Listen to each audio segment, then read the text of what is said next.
वो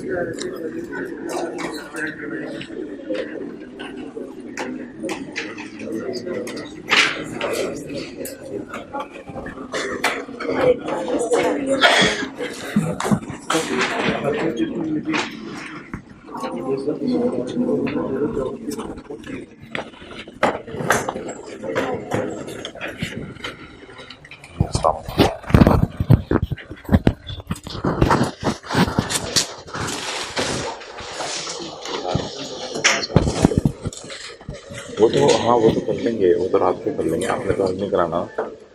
हाँ बस ठीक है, रात को करते हैं। ठीक है, मैंने भी कल करा दिया, मैंने अभी आज पे छोड़ दिया।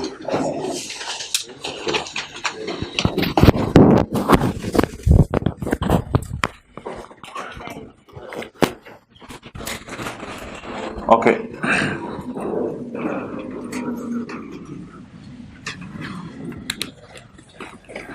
अगर इस साइड पे डेफर्ड टैक्स एक्सपेंस आता है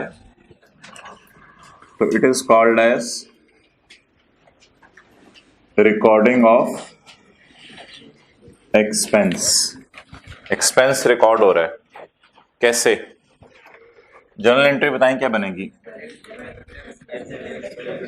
डेफर्ड टैक्स एक्सपेंस डेबिट। भाई लाइबिलिटी या एसेट जो मर्जी है, इससे फर्क नहीं पड़ता। देखें डेबिट क्या हो रहा है, एक्सपेंस। ये जर्नल एंट्री बन रही है, debit credit, it is recording of expense. लेकिन ऐसा नहीं हो सकता कि इधर भी बैलेंसिंग आ जाए और इधर भी बैलेंसिंग आ जाए, या इधर बैलेंसिंग आएगा या इधर बैलेंसिंग आएगा। जैसे फिक्स्ड एसेट बेचते हैं तो गेन या लॉस आता है, गेन और लॉस नहीं आता। बिल फर्ज इधर बैलेंसिंग आ जाए, बिल फर्ज,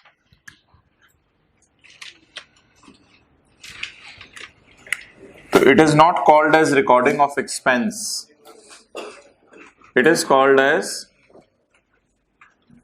रिवर्सल ऑफ एक्सपेंस। और जर्नल एंट्री बना के देख लेते हैं। इससे कोई फर्क नहीं पड़ता कि ये लाइबिलिटी है या एसेट है, इससे कोई फर्क नहीं पड़ता कि ये लाइबिलिटी है या एसेट है। बस एंट्री क्या बनेगी, डेफर्ड टैक्स लाइबिलिटी या एसेट जो भी है, डेबिट और डेफर्ड टैक्स एक्सपेंस क्रेडिट।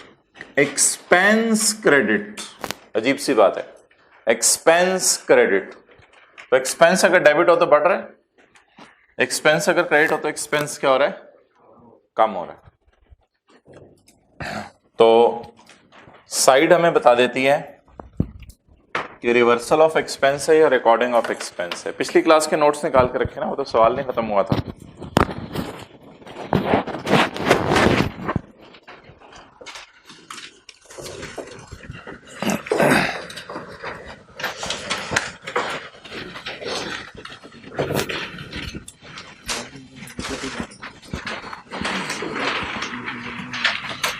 अच्छा, ऐसा भी हो सकता है ब्रॉड डाउन इधर हो, कैरी डाउन इधर हो, लेकिन उससे एक्सपेंस पे फर्क नहीं पड़ेगा।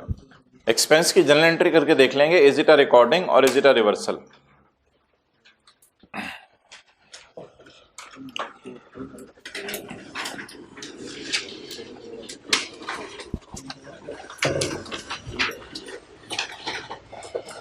ओके,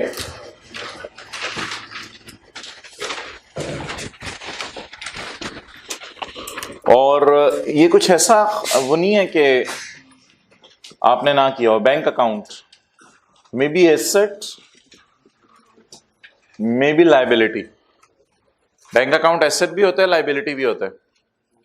कैसे?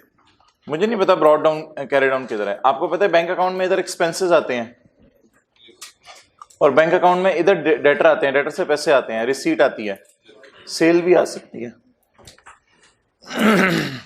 It is recording of expense. Brought down जहां मर्जी बढ़ाओ, it is recording of expense, it is recording of income.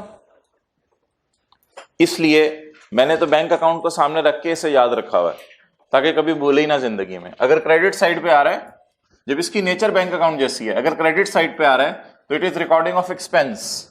अगर क्रेडिट साइड पे आ रहा है it is recording of expense, और अगर डेबिट साइड पे आ रहा है it is recording of income, it is recording of income. तो कभी भी जिंदगी में डीटी इधर आ जाए तो आपने सोचना है रिकॉर्डिंग ऑफ इनकम, लेकिन ये इनकम होती नहीं है, तो रिकॉर्डिंग ऑफ इनकम की जगह अच्छा लफ्ज़ है रिवर्सल ऑफ एक्सपेंस। तो बैंक अकाउंट जिस तरह एसेट लाइबिलिटी दोनों चलता था, ब्रॉड डाउन कैरी डाउन कहीं भी हो सकते हैं, ब्रॉड डाउन कैरी डाउन जहां भी हो, एक्सपेंसेस आपको याद होगा हमेशा यहीं रिकॉर्ड होते हैं, और ब्रॉड डाउन कैरी डाउन जहां भी हो आपको याद होगा सेल, डेटर, अदर इनकम, वो सारी इसी साइड पे रिकॉर्ड होती है। आप बता दें आज के बाद ये क्या है, what is this? Recording of expense. And what is this? Reversal of expense. Okay, asset account और लाइबिलिटी अकाउंट हो, इससे कोई फर्क नहीं पड़ता, डीटीई लफ्ज पे फोकस करना है, उसके साथ क्या सलूक हो रहा है। ओके,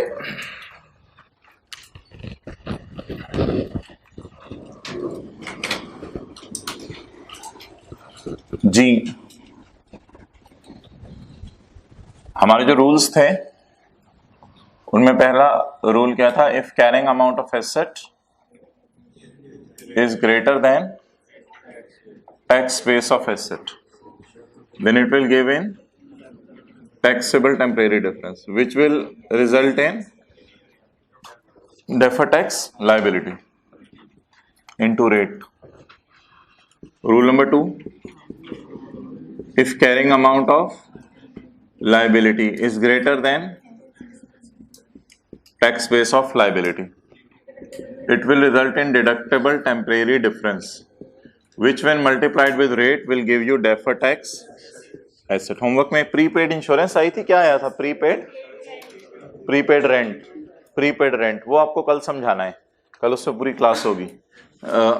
एक एडजस्टमेंट थोड़ी सी अजीब सी थी।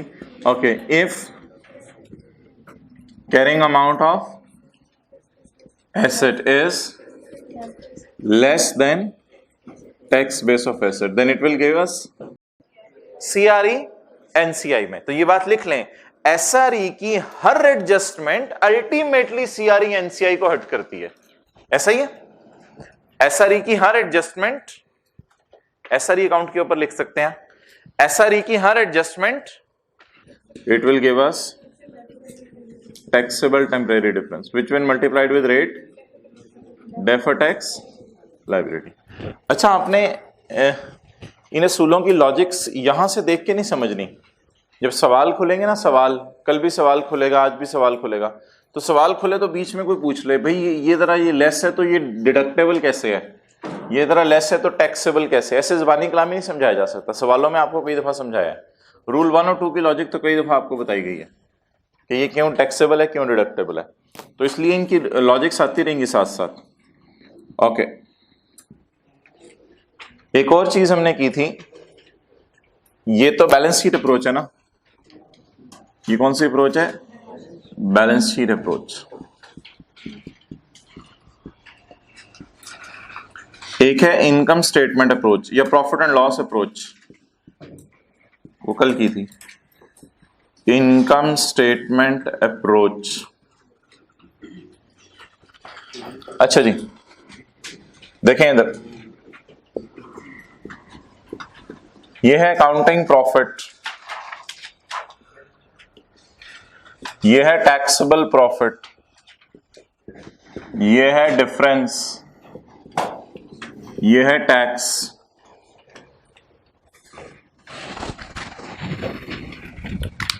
ओके, अकाउंटिंग प्रॉफिट 60 रुपया है, टैक्सेबल प्रॉफिट 50 रुपये है, अभी लिखने की जरूरत नहीं। अकाउंटिंग प्रॉफिट 60 रुपये है, टैक्सेबल प्रॉफिट 50 रुपये है। अच्छा, ये एक आर्जी सा फर्क है या परमानेंट फर्क है? परमानेंट फर्क है, आर्जी सा फर्क है। कभी ना कभी तो 10 इसमें भी ऐड होगा ना, ताकि दोनों क्या हो जाए, बराबर हो जाए। ये फर्क मिसाल के तौर पर डेप्रिसिएशन की वजह से आ रहा होगा, ठीक है। तो ये जो अकाउंटिंग वालों का प्रॉफिट आया, कितना आया? टैक्स वाले कहते हैं नहीं प्रॉफिट कितना है? 50। क्या फर्क होगा? डेप्रिसिएशन का फर्क होगा मिसाल के तौर पे, या प्रोविजन फॉर डाउटफुल डेट का फर्क होगा, या वारंटी का फर्क होगा, किसी भी चीज का। Amount of adjustment to group retained earning. अच्छा, आईकेप सीआरई के लिए लफ्ज यूज ग्रुप रिटेन्ड अर्निंग, आईकेप लफ्ज यूज करें group retained. What will be the amount of adjustment to group retained earning in respect of movement on fair value adjustment? Whole question वाले इतने अच्छे हैं, मैंने 60 कमाए, मेरे से 50 पे टैक्स ले लेंगे। जब आज मैं 50 पे टैक्स दूंगा तो एक बात याद रखिएगा, ना रात को सोते हुए आई शुड थिंक समथिंग कि हुकूमत इतनी अच्छी नहीं होगी। क्या पहले दिन आपसे बात की थी, हुकूमत इतनी अच्छी नहीं होगी कि मैंने 60 कमाया है और मेरे से टैक्स किस पे मांग रही है। आप बताएं, रात को सोते हुए मैं 10 रुपए के बारे में क्या सोच रहा हूँगा, मैं 10 रुपए पे क्या सोच रहा हूँगा कि 10 रुपए में मुझे कभी ना कभी तो टैक्स देना पड़ेगा। क्या ये 10 रुपए फ्यूचर में टैक्स देना पड़ेगा? तो क्या आज मैं खड़े होके क्या कहूं, ये 10 रुपए फ्यूचर में गवर्नमेंट माइनस करने देगी या इन 10 रुपए पे गवर्नमेंट टैक्स मांगेगी? क्या मैं कह सकता हूं ये 10 रुपए टैक्सेबल टेम्परेरी डिफरेंस है? लॉजिक समझ आ रही है? क्या ये 10 रुपए टैक्सेबल है? कितना टैक्स हो गया, कितना टैक्सेबल है? 10। तो अब टैक्सेबल टेम्परेरी डिफरेंस आ गया और इसकी वजह से फ्यूचर में क्या करना पड़ेगा, टैक्स देना पड़ेगा। तो मैं अपने आप को क्या फील करूं, फिलहाल लायबल फील करें। तो अब रूल बता दें क्या बना। इफ बोले इफ अकाउंटिंग प्रॉफिट बोले is greater then taxable profit. अगर अकाउंटिंग प्रॉफिट ग्रेटर है टैक्सेबल प्रॉफिट से, तो इसका मतलब है मैंने टैक्स किस पे दिया है, कितने पे टैक्स देना पड़ेगा, 10 पे। तो इसलिए टैक्सेबल, थोड़ी लॉजिक साथ साथ, इनटू रेट, और टैक्स देना पड़ेगा तो उसके लिए अपने आप को क्या फील करूं, लायबल। टैक्स देना पड़ेगा तो उसके लिए अपने आप को क्या फील करूं, लायबल।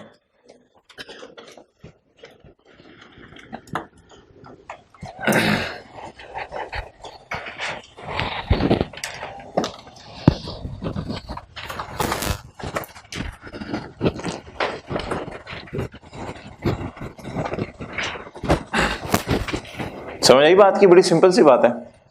कितने पे दे दिए, कितने पे देना पड़ेगा, 10 पे। ओके नेक्स्ट, आ जाओ भाई, फर्स्ट रो में आओ।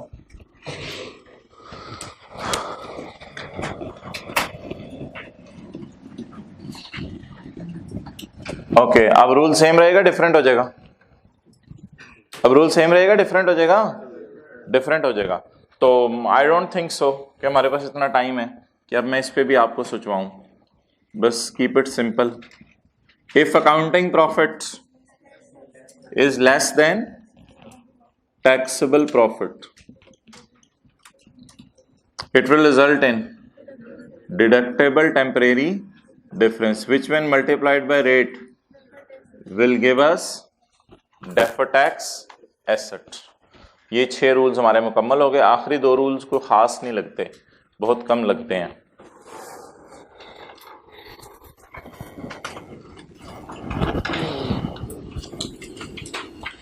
ओके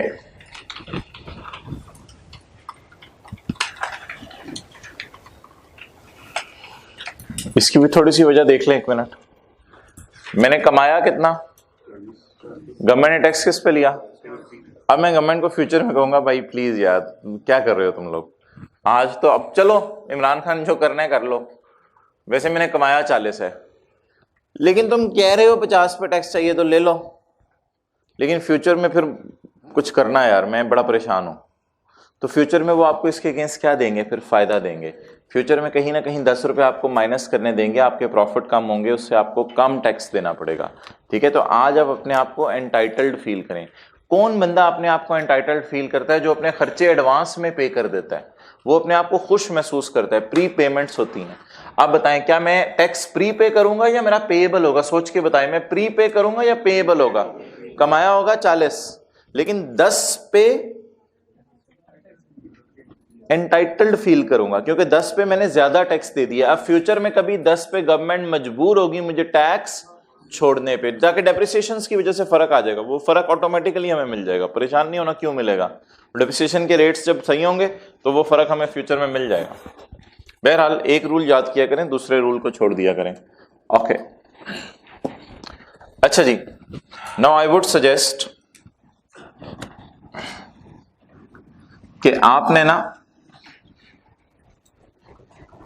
अब इसकी जर्नल एंट्री कर लेनी है जी। मैं चाहता हूं डेफर्ड टैक्स लायबिलिटी रिकॉर्ड करूं, मुझे बता दें एंट्री। मैं चाहता हूं लायबिलिटी रिकॉर्ड करूं, उधर मत देखें, अब उधर मत देखें। मैं चाहता हूं लायबिलिटी रिकॉर्ड करूं, लायबिलिटी, बोले बोले बोले, लायबिलिटी रिकॉर्ड करूं तो लायबिलिटी क्रेडिट करनी पड़ेगी, तो expense debit.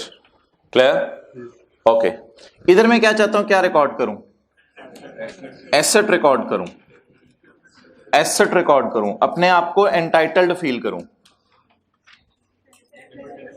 Deferred tax expense. ठीक है, सो it is increase in expense and it is reversal of expense. ये जनरल एंट्री बनेगी। क्या चीज? नहीं, इसी साल खड़े होकर, इसी साल खड़े होकर मैं लायबल फील करूंगा, इसी साल खड़े होकर मैं एंटाइटल्ड फील करूंगा कि फ्यूचर में मुझे फायदा मिलेगा। मैं रात को सोचे हुए पिछली मिसाल में लायबल फील कराऊंगा। क्लासें छोड़ते क्यों हो? अच्छा, तो मैं रात को सोचते हुए अपने आप को लायबल फील कराऊंगा पिछली मिसाल में।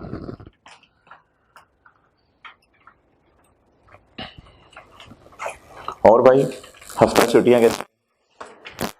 थर्ड नंबर पे भाई। हाँ, आपको पता चल गया, आपसे बात कर रहा हूं। कहाँ गए थे? अच्छा, ओके।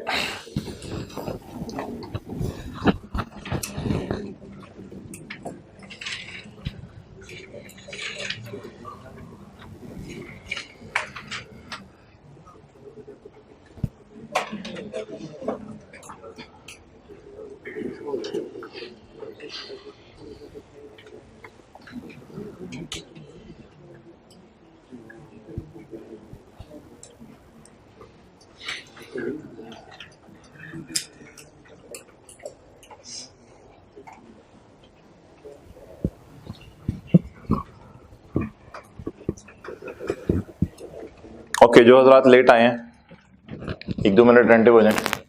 इधर देखें, ये अकाउंट है डेफर्ड टैक्स, ये एक अकाउंट है बैंक। लेट आने वाले देख लें आप, ये एक अकाउंट है बैंक। इसमें रिकॉर्डिंग ऑफ एक्सपेंस आपको पता है हमेशा इस साइड पे होगी, देखें यदि आप, इसमें रिकॉर्डिंग ऑफ एक्सपेंस हमेशा इस साइड पे होगी और इसमें रिकॉर्डिंग ऑफ इनकम हमेशा इस साइड पे होगी। इसको रिकॉर्डिंग ऑफ इनकम भी कह सकते हैं। अगर कोई एक्सपेंस हमें वापस आ जाए तो इस साइड पे रिकॉर्ड होगा, इसको रिवर्सल ऑफ एक्सपेंस भी कह सकते हैं। सिमिलरली ये अकाउंट एसेट नेचर का भी हो सकता है, लायबिलिटी नेचर का भी हो सकता है, चाहे ब्रॉड डाउन इधर हो चाहे ब्रॉड डाउन इधर हो। आपको पता है बैंक में टीचर एक्सपेंसेस हमेशा यही रिकॉर्ड करवाते थे। सिमिलरली एक अकाउंट है जिसका नाम है डेफर्ड टैक्स लायबिलिटी या एसेट। ये अकाउंट आपको बिल्कुल अच्छी तरह बनाना आता है। इसमें डीटी या बैलेंसिंग भी निकालते हैं, लेकिन कभी इसमें क्लास में ज्यादा बात नहीं हुई थी कि ये रिकॉर्डिंग ऑफ एक्सपेंस है या रिवर्सल ऑफ एक्सपेंस है, तो उसको आज समझाया जा रहा है। ये अकाउंट बनाएंगे, अगर एक्सपेंस वाली साइड पे फिगर आएगी it will be called as recording and what will be journal entry, deferred tax expense debit. May be account liability nature का हो, मे बी एसेट का हो, उससे कोई फर्क नहीं पड़ता, it is recording of expense. ऐसा नहीं हो सकता कि यहां भी बैलेंसिंग आए यहां भी बैलेंसिंग आए। बिल फर्ज यहां बैलेंसिंग आ गई तो आप एंट्री करके सोच लेंगे रिकॉर्डिंग है या रिवर्सल है। बोले लायबिलिटी एक्सपेंस क्रेडिट, लायबिलिटी हो जाए एसेट हो जो भी है, इस अकाउंट ने डेबिट होना है और इसने क्रेडिट होना है, it is called as reversal of expense. Okay, ये 4 रूल तो आपको मैंने बताए हुए, चौथा भी आज बता दिए, चौथा कोई खास नहीं था। पहले 2 रूल आने चाहिए, तीसरा चौथा याद भी नहीं करना, ऑटोमेटिकली आपको समझ आ जाएगा।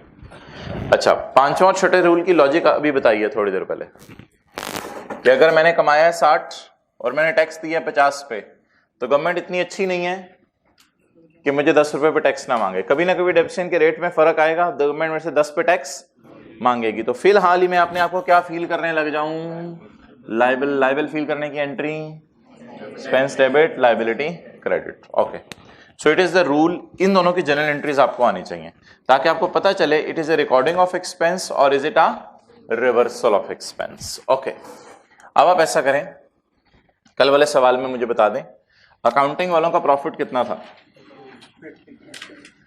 50 और टैक्स वालों का 52.45। जी रूल बता दें कौन सा लगेगा। If accounting is less then taxable profit. ठीक है, जो नहीं भी आए थे सैटरडे को उनके साथ अभी जो होनी है टेस्ट ना देने पे वो अलग है, लेकिन वो टेंटिव रहे। If accounting profit is less then taxable profit. अब देखें, सोचें, अकाउंटिंग वालों ने 50 पे टैक्स देना था, टैक्स वालों ने कहा यार, इमरान खान ने कहा यार तेरी मेहरबानी, तेरी दाढ़ी पकड़ता हूं, तेरी मेहरबानी यार 2 ठीक है, तो ये जिसमें तो आपको करवाई हुई है जी। गेन किसका? P2 एसेट बना लेंगे, वो फायदा रिसीवेबल। गवर्नमेंट से ये टैक्स कभी ना कभी कंपनसेट जरूर कराएंगे, क्योंकि हम कौन है, गवर्नमेंट कौन है ये कहने वाली कि 50 हम कमा रहे हैं और किस पे टैक्स मांग रही है 2.S। लेकिन अलग करने के लिए पिछला वाला फिक्स एसेट का था, ये किसका है? स्टॉक का। जी बोले 1 पॉइंट का मिलेगा, तो हमें 2.45 का बेनिफिट मिल जाएगा जी। इस डिफरेंस का नाम बोल दें। बहरहाल ऐसी लॉजिक सोचने का पेपर में टाइम नहीं होता, ये फॉर्मूलाज याद करने हैं। डिडक्टेबल टाइम कितना? Deductible temporary difference which when multiplied with rate will give us 0.86 deferred tax asset, deferred tax asset. Okay, now please यहीं पे आपने ना यहीं पे जर्नल एंट्री कर दिया करनी है। यहीं पे आपने जर्नल एंट्री कर दिया करनी है। जर्नल एंट्री बताएं। डेफर्ड टैक्स एसेट क्रिएट करना है जी। Deferred tax asset debit, deferred tax expense credit. कितने से? 0.86। और इसके बाद इस वर्किंग का नंबर क्या था, कोई रखा था? क्या? नहीं, वर्किंग 2 का मॉडिफाइड वर्जन था। वर्किंग 2 का मॉडिफाइड वर्जन था। ओके, अच्छा, अब आप लोगों के ज़हनों में एक सवाल आया था, टी काउंट में ये कैसे जाया करेगी? ये वर्किंग 2 का ही पार्ट बना देते हैं। T count, I don't know that it is a liability और एसेट। आई डोंट नो, मुझे नहीं पता, हो सकता है ये लायबिलिटी हो, कभी एसेट हो, मुझे उससे कंसर्न नहीं। मुझे अच्छा, अब मजे की बात बता दूं, इस सवाल में ब्रॉट डाउन नॉट गिवन, इस सवाल में ब्रॉट डाउन गिवन नहीं है। ठीक है, carry down can not be calculated, कल आपको बताया था, कैन नॉट बी कैलकुलेटेड। अब मसला ये है कि ये नहीं है, वो बता दें। बोले बोले एंट्री बोले। Deferred tax asset debit, debit debit. हो सकता है ये लायबिलिटी अकाउंट हो, अगर ये लायबिलिटी अकाउंट चल रहा हुआ तो ऐसे लिख दीजिएगा स्लैश। बट ये बता दें, is it a recording of expense और is it a reversal of expense? If it is reversal of expense then this side is always fixed for reversal of expense. So it is the reversal of expense, that's why it will appear here. जी बोले 0.86. You cannot calculate carry down as balancing figure because brought down is not given. ना brought down given है, carry down carry down क्यों नहीं निकल सकता? कल आपको बताया था, carrying amount of PP was, अगर carrying amount PP given नहीं है तो बोले बोले बोले तो carry down of PP given नहीं है तो कैरिंग अमाउंट नहीं निकल सकती, टैक्स बेस नहीं निकल सकती, दोनों चीजें नहीं निकल सकती, तो डिफरेंस नहीं आ सकता। अगर डिफरेंस नहीं आ सकता तो मुझसे रेट लगा के डीटीएल का कैरी डाउन कैसे निकालेंगे? ये लास्ट क्लास में बात हुई थी। ओके, अब ये सवाल मुकम्मल हुआ, ये बना लें।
Okay,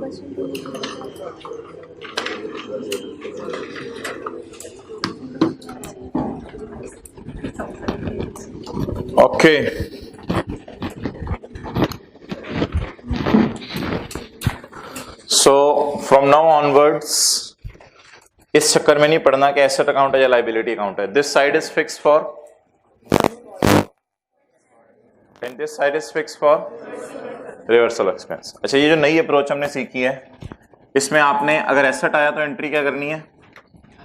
asset debit. अगर लाइबिलिटी है तो एंट्री करनी है लाइबिलिटी क्रेडिट. दूसरा फैक्ट किसको देना है? एक्सपेंस को. आप बोलें क्या एंट्री बनी? अब आपने ये नहीं कहना पेपर में कभी ब्रॉड डाउन लाइबिलिटी साइड पे गिवन था, उससे कोई फर्क नहीं पड़ता. एंट्री बोले एसेट या लाइबिलिटी जो भी है. Asset debit expense. अब बता दें एक्सपेंस क्रेडिट हो रहा है, इसका क्या मतलब है? इज इट अ रिकॉर्डिंग और reversal? Which side is fixed for reversal? Debit side. Reversal इधर आएगी हमेशा. और रिकॉर्डिंग? और भूले भी ना, ये इसका कोई तरीका बता दें कि रिकॉर्डिंग और रिवर्सल भूले ना. Bank account. Bank account it is recording. It is recording. कभी नहीं भूलेगा जिंदगी में. It is reversal. It is reversal. Okay, अब आप मुझे ये बता दें, सवाल में 2 जनरल एंट्रीज मांगी हुई थी. सवाल की रिक्वायरमेंट पढ़ें. एक और भी जनरल एंट्री थी, वो क्या थी?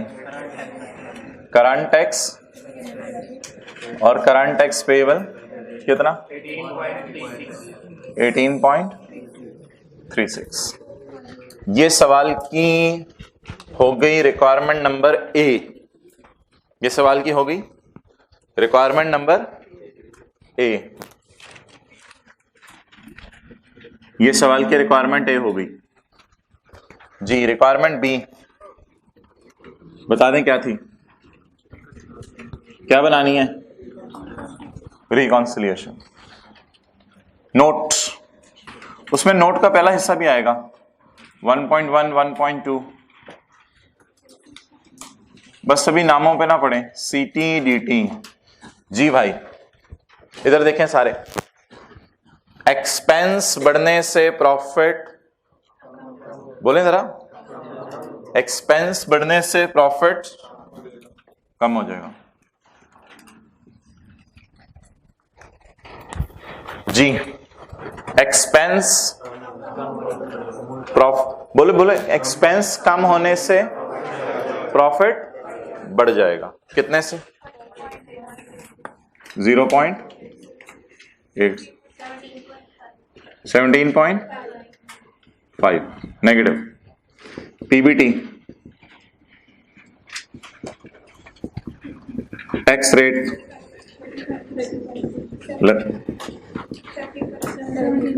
17.5 मैच करेगा.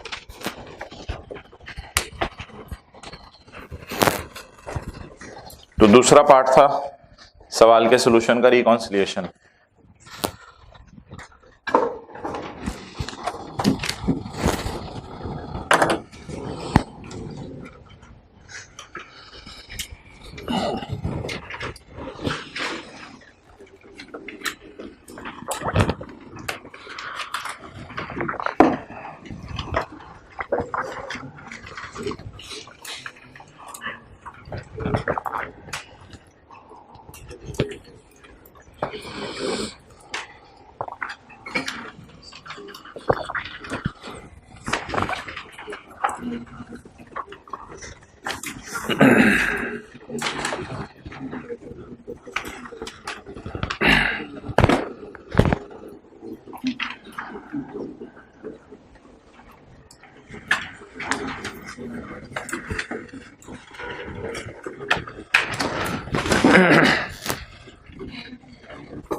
ओके, अब आपने साथ साथ बोलना है. Deferred tax liability and deferred tax asset is an account like bank account.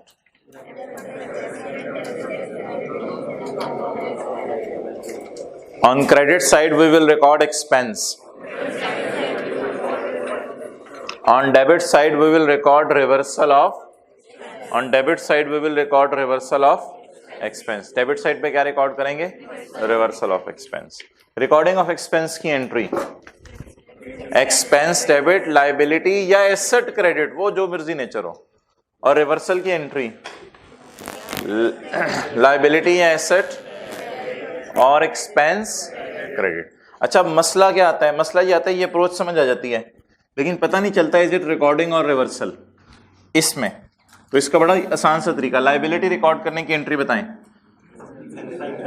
तो it is recording of expense, ये आएगी तो इस साइड पे। इधर देखें, what is entry? Asset create करने की। अब बड़े एक्सपेंस क्या करना है? रिवर्स। रिवर्स के लिए कौन सी साइड? ये वाली साइड। ओके, अब इस अप्रोच को हम रिवाइज कर लिया करेंगे कल, बल्कि कुछ और सवालों पास पेपर के पे रिवाइज कर लेंगे इसको।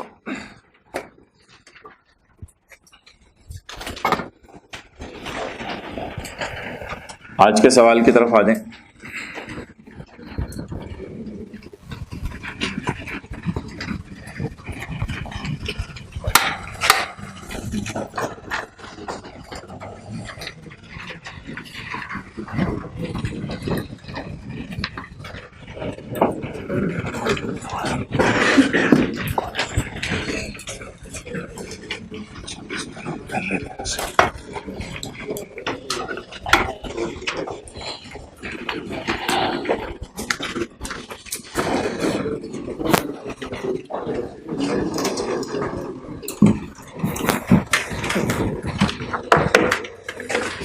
ओके,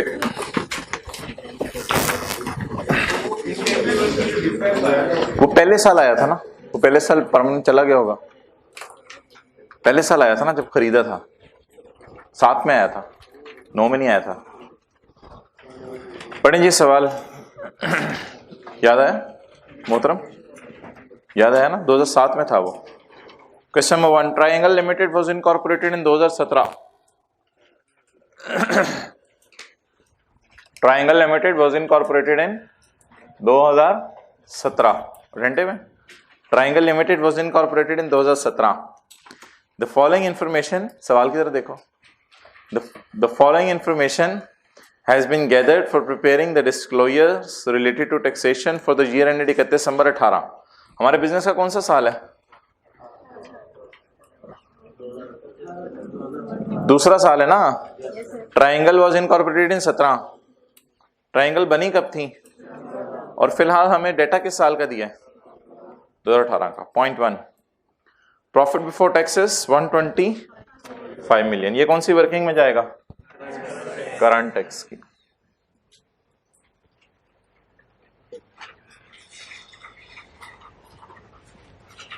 प्रॉफिट बिफोर टैक्स जी बोले 125।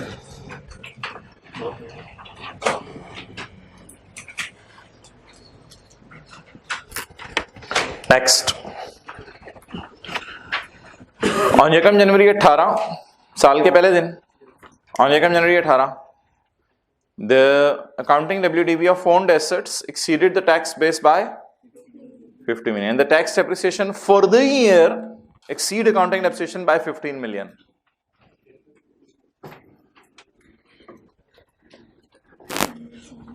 जी भाई, ये किस सहरा और रेगिस्तान में जाके इसने में छोड़ा है आज। On यकम जनवरी 18, accounting WDV of owned asset exceeded the tax base by 50, and the tax depreciation for the year exceed the accounting depreciation by 15. पहले जरा मुझे बता दें पॉइंट 3 कहां पोस्ट करेंगे, कैसे पॉइंट 3 कैसे पोस्ट करेंगे?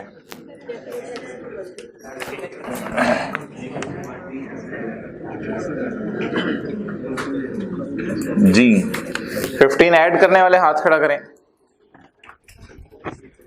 15 लेस करने वाले हाथ खड़ा करें, ऐड करने वाले हाथ खड़ा करें। जी पढ़ें क्या लिखा हुआ है?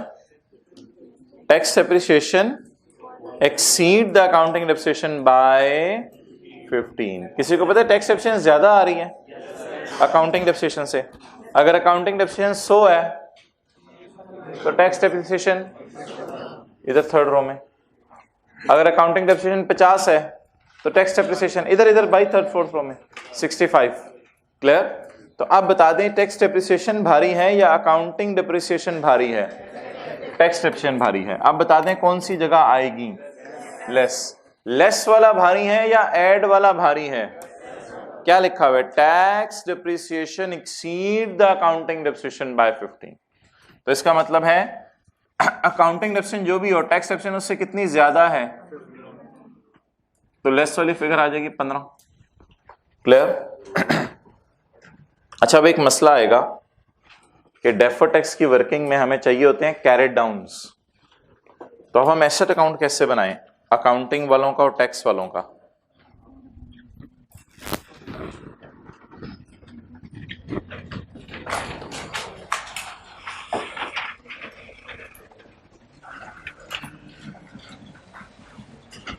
देखें,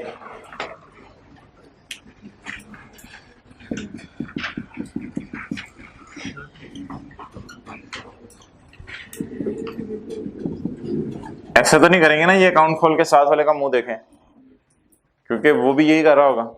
ये अकाउंट खोल के आपका मुंह देख रहा होगा, एग्जामिनर आप दोनों का मुंह देख रहा होगा, इन्विजिलेटर परेशान बैठे होंगे, आप पॉइंट 2-3 देख रहे होंगे, आई कैप आपको देख रहा होगा।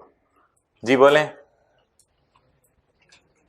पहली लाइन क्या लिखी हुई है? On 1 January 18 accounting WDV of owned assets exceeded the tax base by 50 million. Accounting WDV of owned assets exceeded the tax base by, जी अकाउंटिंग WDV ज्यादा है या टैक्स WDV? अकाउंटिंग WDV ज्यादा है। अच्छा ये देखें, मैं अगर टैक्स WDV को एज्यूम करूं 100, बिल फॉर 100, तो बोले अकाउंटिंग WDV कितनी बनेगी फिर? 100 प्लस 50 कितनी? अच्छा, एग्जामिनर इस पे क्वेश्चन उठाएगा कि तुमने ये 150 कहां से निकाला? नहीं, क्यों? क्योंकि मैंने यहां क्या लिखा होगा? हम कहेंगे जब तूने हमें ट्विस्ट में डाला तो हम भी तुझे ट्विस्ट में डालेंगे, देख तू तेरे साथ करते गए हैं। अगर तू हमारे साथ कर सकता है तो हम देख हम तेरे साथ क्या करते हैं, हम भी ज्यूम करके काम चलाएंगे। बन गया जी अकाउंट, मुबारक हो, मुबारक में साथ वाले को, बस बनना शुरू हो गया। 200 ज्यूम कर लीजिएगा, कोई फर्क नहीं पड़ेगा, कोई गलती नहीं होगी, 250 आ जाएगा इधर, नो मर्जी ज्यूम कीजिएगा, लेकिन हैवी फिगर ज्यूम कीजिएगा जरा थोड़ी। ओके आगे चलें, आप पढ़ें, ये लाइन समझ आ रही है? Accounting WDV of owned asset exceeded the tax base by 50। owned asset की WDV टैक्स बेस से 50 ज्यादा थी। ठीक है जी, चलें आगे। Tax depreciation for the year exceed accounting depreciation by 15। Tax depreciation for the year exceed accounting depreciation by 15। अगर ये 0 है तो ये, अच्छा इसमें assumption लेने की जरूरत नहीं है, अब ज्यादा assumptions भी नहीं लेनी, मेरे ख्याल से बस ब्रॉड डाउन की assumption ले लीजिएगा, काफी है। इसमें आप assumption लेंगे कि ये 20 रुपए है, तो फिर आप इसको 35 रुपए लिखना पड़ेगा, फिर वो परेशान हो जाएगा ये assumptions कितनी लिखी हैं, फिर आपको सफे के टॉप पे लिखना पड़ेगा आई हैव assumed 2 figures, तो भी रहने दे, एक ही फिगर एज्यूम कर लेते हैं, तो इट्स काफी मेरे ख्याल से। अब पढ़ें जरा, accounting depreciation exceeded the, sorry tax depreciation exceeded the accounting depreciation by, is it so? बस कैरी डाउन निकालें, खत्म। डिस्पोजल्स हैं, कोई डिस्पोजल्स हैं? एक दफा इस तरह भी दिया हुआ था, डिस्पोजल की WDV इतने से इतना फर्क आ रही थी, वो डिस्पोजल अकाउंट बना लीजिएगा, उसमें भी शायद किसी assumption की जरूरत ना पड़े। ओके बोलें, ओपनिंग WDVs आ गई, डेप्रिसिएशंस आ गई, एडिशन का डेटा गिवन है, नीचे कुछ नहीं है, एडिशन का डेटा गिवन है, डिस्पोजल का डेटा गिवन है, टी अकाउंट मुकम्मल हो सकता है। ओके कैरी डाउन बैलेंसिंग, जी बोलें 150 कैरी डाउन बैलेंसिंग 85। जी, अगली एडजस्टमेंट्स पढ़ें या इस एडजस्टमेंट को करंट और डेफर्ड टैक्स में पोस्ट कर दें ताकि इजी मार्क्स मिलते रहे। अगली एडजस्टमेंट पढ़ने की जरूरत नहीं, इस एडजस्टमेंट को करंट और डेफर्ड टैक्स में पोस्ट कर देते हैं। ओके, वर्किंग नंबर 3 कैसे man? Oh, you can watch. This is 3. It seems to be 3. Working for deferred tax, liability slash add-on. इनको लाए मैं साथ, बैग खोलें जरा इनका। 31 दिसंबर 2018। Okay, carrying amount, tax base, difference, tax, जी बोले, property plant and equipment, carrying amount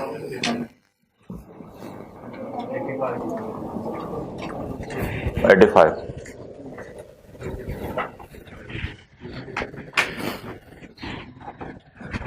ये लिखा होगा आपने, बल्कि ऐसा कीजिएगा, ये अजम्पशन आप सवाल की पहले लाइन में ले लीजिएगा।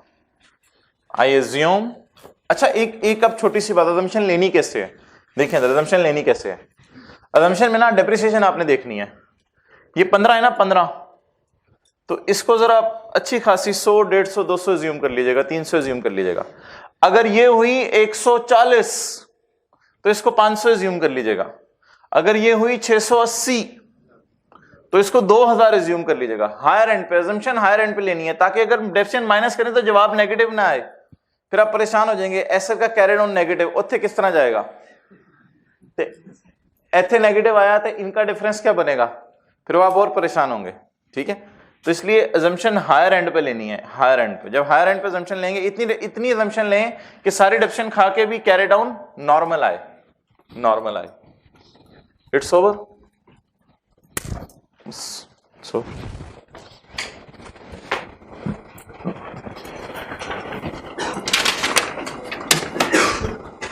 okay,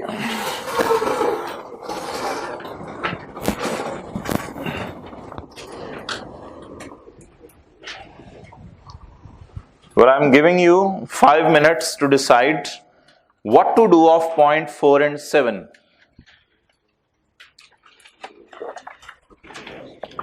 खास तौर पे जिन्होंने कैप 6 पढ़ा हुआ है, what to do of 4 and 7।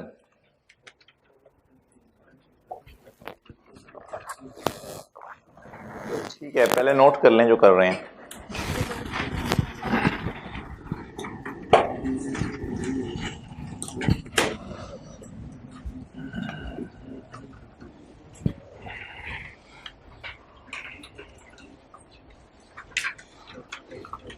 Laptop ले आओ, इधर ही बैठ के कर लो अमेंडमेंट्स, फिर मैं देख लेता हूँ साथ ही।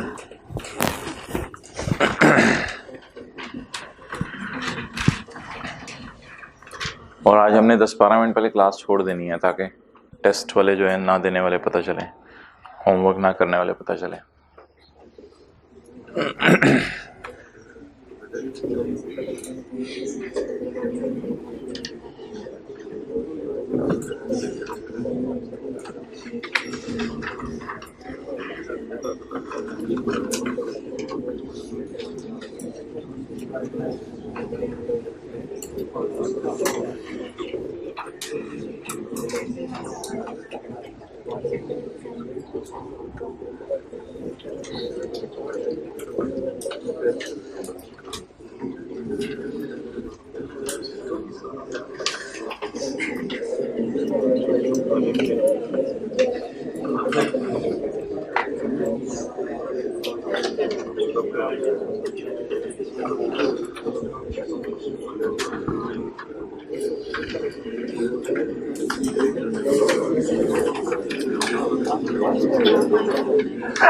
जी, बड़ा मुजरिम कौन है जो सैटरडे को नहीं आया और टेस्ट नहीं दिया?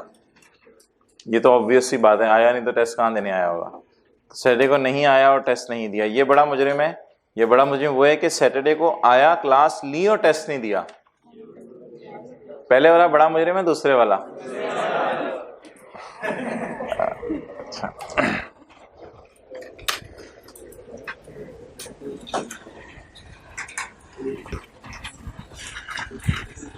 ओके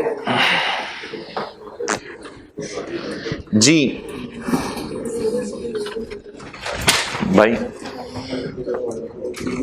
आपके पास है रिमोट, मंगवा लिया करें जी। देख लिया आप तीनों ने, ठीक है, अब आप बैठे। अच्छा, अदर इनकम में इंटरेस्ट पड़ा हुआ है 10 का और डिविडेंड पड़ा हुआ है 6 का। देखें इधर, ये प्रॉफिट है ना, यहां होगा सेल, पेल नहीं होगा, यहां सेल होगी, sale, cost of sale, add other income. इसमें इंटरेस्ट और डिविडेंड पड़ा हुआ है। गवर्नमेंट चाह रही है कि मैं इंटरेस्ट पे टैक्स लगाऊं 30% और डिविडेंड पे टैक्स लगाऊं 20% और बाकी ऑल अदर इनकम से मुराद general tax rate, all other income से मुराद जनरल टैक्स रेट, वो जो नॉर्मल होता है। अच्छा मेरे भाई, इससे पहले हम कैपिटल गेन इनकम को कभी कभी माइनस करते थे, क्योंकि सवाल में ब्रैकेट में लिखा होता था माफ है। माइनस करने की वजह क्या होती थी? उसको माइनस इसलिए करते थे कि अगर उसको माइनस ना किया तो उस पर 30% या 35% जो भी रेट था वो लग जाता था। अगर उसको माइनस नहीं करते थे तो माइनस ना करने की वजह से उस पर रेट लग जाता था और उसको गवर्नमेंट कहती थी मैंने तो टैक्स मांगा ही नहीं। अच्छा आप मुझे बता दें, अगर ये उंगली रखें 6 पे, अगर ये 6 मिलियन मैंने 125 में पड़ा रहने दिया तो होगा क्या? पड़ा रहने देता हूं मैं, देखी जाएगी, फिर होगा क्या? एंड पे मैंने नॉर्मल रेट कौन सा यूज करना है?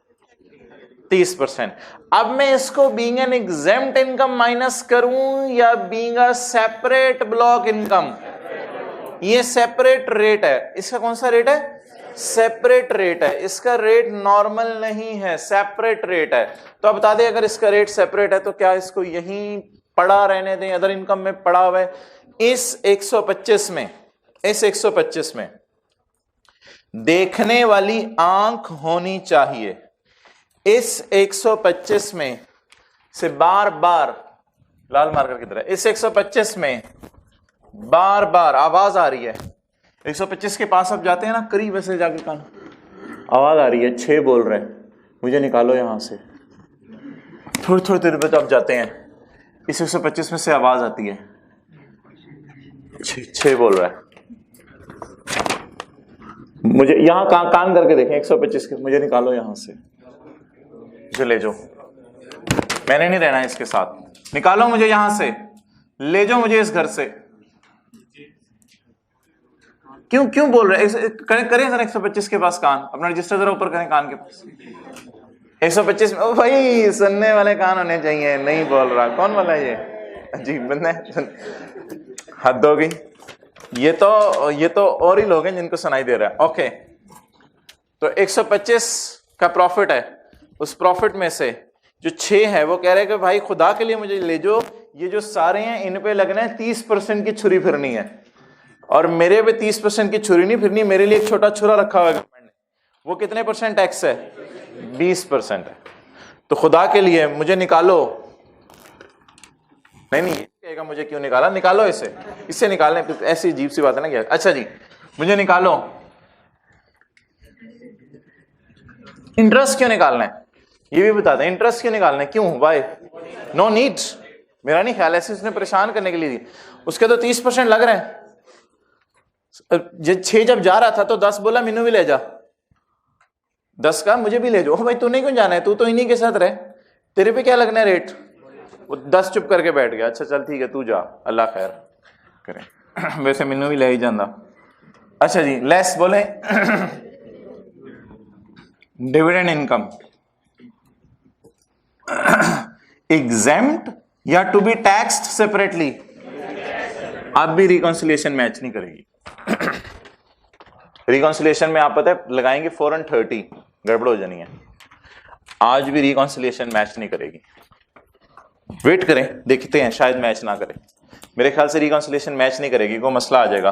रिकॉन्सिलिएशन में आप पूरे प्रॉफिट पे, इस पूरे पे लगा रहे होंगे 30, फिर रिकॉन्सिलिएशन ने भी आउट हो जाना है। इसलिए मैं ऐसी एहतियातन इसको रेड मार्कर से लिख रहा हूं। लेकिन रिकॉन्सिलिएशन मैच कराना अभी मेरा ऑब्जेक्टिव नहीं है, छोड़ें। Dividend income, is it exempt या is it to be taxed separate rate, to be taxed at, बोले बोले, to be taxed at separate rate या to be taxed at zero rate? Zero rate नहीं, वो तो एग्जाम्प्ट बन जाए। To be taxed at separate rate. चल यार निकल, आ हिम्मत कर, आएंगे 2-4 लोग, 6 को निकालने बाहर। क्लियर? अच्छा इसको माइनस करके ना एंड पे मुझे याद कराइएगा, इसके साथ कुछ करना है, इसको फिर कहीं सीट भी देनी है। फिलहाल इसे निकाल दें,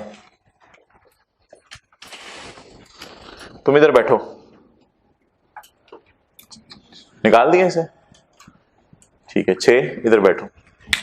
वो माइनस कर दिया, यहां उठा दें इसे, बैठो भी। जब सवाल का एंड आएगा ना फिर बोलना। बैठा रहूं मैं? हाँ बैठे रहो। चले आगे जी, 5 और 6 रह गया, फिर हम मजे करेंगे आज क्लास में, जबरदस्त। 5 और 6 जरा देखते हैं सैटरडे को ना आने वाले। ओके, बोरोइंग कॉस्ट,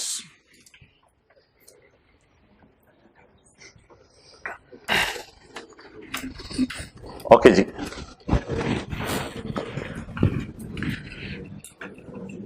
IAS 23, ये जिन्होंने अभी अभी FR1 पढ़ा है उनको पता है IAS 23, जिन्होंने थोड़ा पहले FR1 पढ़ा हुआ है उनको नहीं पता होगा, तो जिन्होंने इस दफा FR1 पढ़ा है उन्हें पता होगा IAS 23 क्या।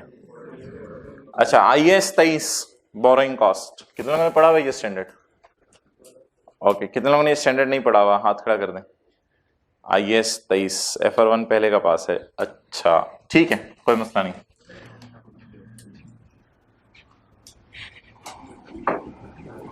इन्होंने तो फिर IAS 40 भी नहीं पढ़ा होगा, इन्होंने तो फिर IAS 36 भी नहीं पढ़ा होगा, इस दफा FR1 पढ़े हैं। अच्छा चलें ठीक है। बोरोइंग कॉस्ट, भाई पहले बोरोइंग कॉस्ट बताना पड़ेगा ना, इसकी अकाउंटिंग ट्रीटमेंट क्या है। IFRS यानी अकाउंटिंग ट्रीटमेंट, फिर बात करेंगे टैक्स ट्रीटमेंट की। अच्छा जी, एग्जाम्पल लेते हैं, एक एग्जाम्पल लेते हैं ऐसे ही समझने के लिए जरा।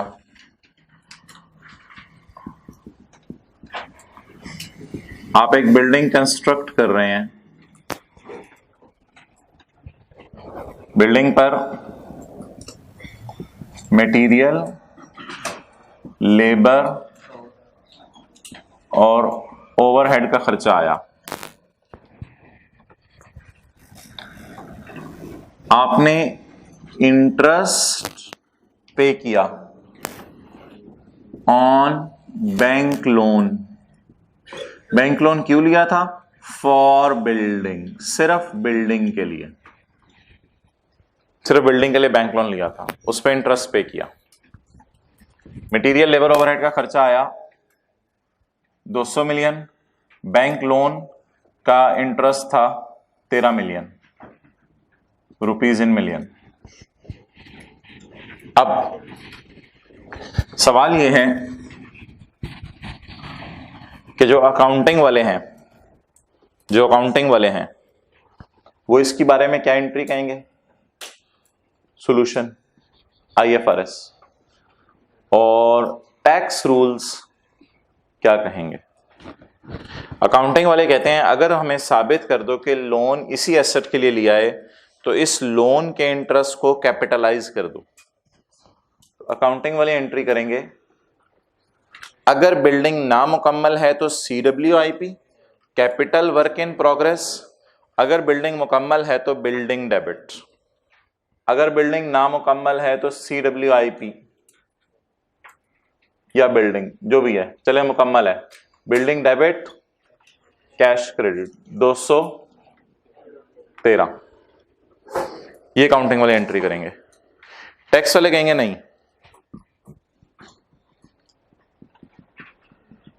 यू पीपल आर मारिंग कूड़,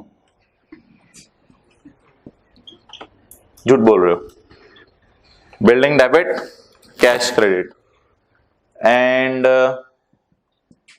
interest expense debit, cash credit. जी बोले भाई, हम 13 के बारे में क्या कह रहे थे? हम अकाउंटिंग वाले हैं, हम 13 के बारे में क्या कह रहे थे? कैपिटलाइज कर दो। टैक्स वाले 13 के बारे में क्या कह रहे हैं?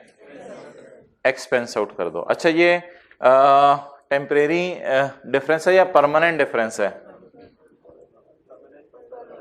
नहीं, परमानेंट डिफरेंस नहीं है।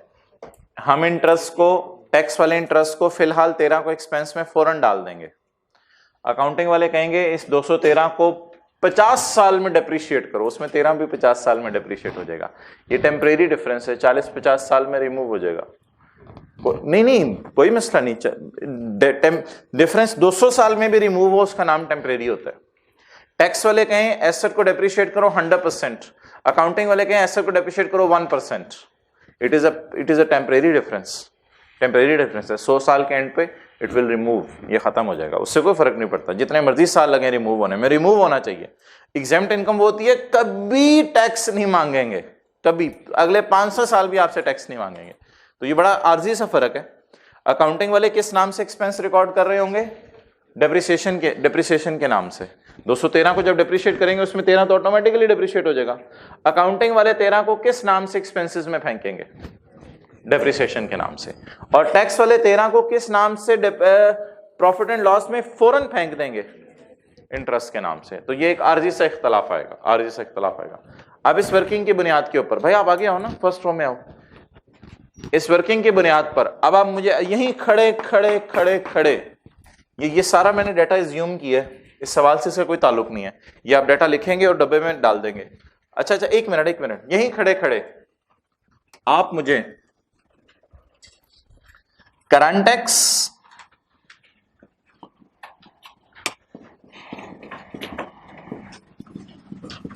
और डेफर्ड टैक्स की वर्किंग के एक्सट्रैक्ट्स बना के देंगे।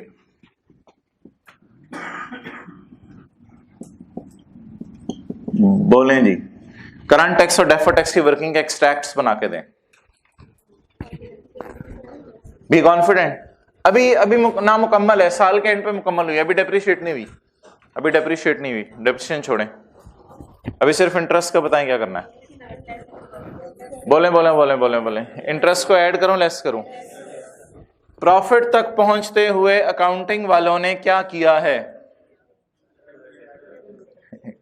खुदा प्रॉफिट तक पहुंचते हुए इन दोनों में से कोई चीज सेल में गई है, कोई कॉस्ट ऑफ सेल में, कोई एडमिन में, कोई सेलिंग में, कोई फाइनेंस कॉस्ट में। बोले अब पीबीटी तक पहुंचते हुए अकाउंटिंग वालों ने क्या किया है? वो जल्दी देखें ना, इधर थक जाते हैं हाथ। क्या किया अकाउंटिंग वालों ने? कुछ भी नहीं किया। इसके बिल मुकाबिल टैक्स वाले कह रहे हैं record it as an expense. Tax authorities allow interest to be deducted when paid. Tax वाले कह रहे हैं इंटरेस्ट को माइनस कर लो जब क्या हो? पे हो जाए। अब बोले हमने प्रॉफिट तक पहुंचते हुए क्या किया है? टैक्स वाले क्या चाह रहे हैं? इसको क्या करो? खर्चा रिकॉर्ड करो। खर्चे रिकॉर्ड कैसे करें? माइनस करके। लेस कितना? 13। फौरन ही माइनस कर लो। हम आहिस्ता आहिस्ता किस नाम से माइनस करेंगे? डेप्रिसिएशन। वो कहते हैं फौरन ही 13 माइनस कर लो। क्लियर? ओके, नेक्स्ट इधर आए। पीपी, वो तो बड़ा सिंपल है, आपको बता देंगे। पीपी कैरिंग अमाउंट 213, अभी डेप्रिशिएट होना नहीं शुरू हुआ, अभी पहला साल है एसेट का, आखिरी दिन मुकम्मल हुआ है। 200 13 का डिफरेंस आ जाएगा। ये एक आर्जी सा फर्क है, ये एक आर्जी सा फर्क है। जैसे जैसे एसेट डेप्रिशिएट होगा वैसे वैसे ये फर्क रिमूव होता रहेगा। Okay, these are the extracts from the balance sheet. अच्छा, इसका एक आसान तरीका भी है, झटका तरीका। देखें, झटका तरीका बड़ा आसान है। अकाउंटिंग वालों ने एसेट में शो किया हुआ है, ये तरीका आपको इतना अच्छा लगेगा ऐसी। अकाउंटिंग वालों ने कहां शो किया हुआ है? यहां से उठा के टैक्स वालों कह रहे हैं एक्सपेंस में डाल दो, वो माइनस कर दें, बस सिंपल सा। 13 को पकड़े, 13 इधर रहने देना, ये 213 इधर ही है। अकाउंटिंग वाले बैलेंस शीट में पड़ा रहने दें। टैक्स वाले इस 13 को यहां से नहीं, ये 13 इसमें ना डालो यार। ओ ये 13 तू क्या कर रहा है? कौन हो तुम? कहां से आए हो? जी मैं इंटरेस्ट हूं, बैंक से आए हूं। शर्म नहीं आती तुम्हें? जाओ इधर से। किधर जाऊं जी? प्रॉफिट लॉस में जाओ। क्या हूं मैं? तुम खर्चे हो, अच्छा मैं आ गया, बस ये। अकाउंटिंग वाले कहां शो करेंगे? बैलेंस शीट में। और टैक्स वाले बैलेंस शीट में शो इसकी बजाय कहां शो करेंगे? प्रॉफिट एंड लॉस में, प्रॉफिट एंड लॉस में। तो ये सवाल है, ये रूल है, और वो एक्सट्रैक्ट्स हैं करंट और डेफर्ड टैक्स की वर्किंग के, नोट कर लें।